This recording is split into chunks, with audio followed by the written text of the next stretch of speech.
మన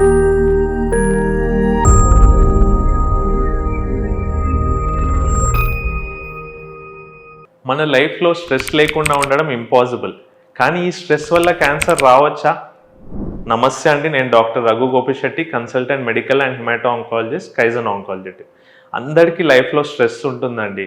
work stress, family stress, financial stress, deadlines, exams, ఇలా చాలా టైప్స్ ఆఫ్ స్ట్రెస్ని ఫేస్ చేస్తూనే ఉంటాం.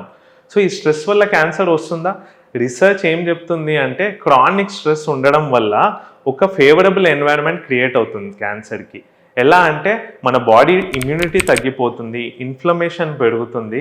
సో మన బాడీకి అబ్నార్మల్ సెల్స్ని ఫైట్ చేసే కెపాసిటీ తగ్గిపోతుంది అనమాట. సో ఇది క్యాన్సర్కి ఇండైరెక్ట్గా హెల్ప్ చేస్తుంది.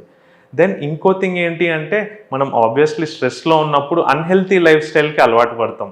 స్మోకింగ్ కానివ్వండి, డ్రింకింగ్ కానివ్వండి, ప్రాపర్ స్లీప్ లేకపోవడము, అన్హెల్తీ ఫుడ్ తినడము.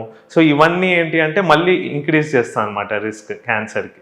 కాబట్టి ఫైనల్ మెసేజ్ ఏంటి అంటే స్ట్రెస్ని మనం కంట్రోల్ చేయకపోతే అది మన బాడీని కంట్రోల్ చేస్తుంది.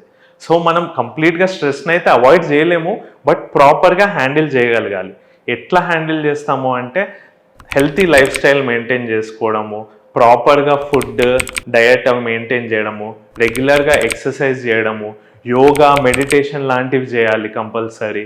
Then friends and family support తీసుకోవాలి.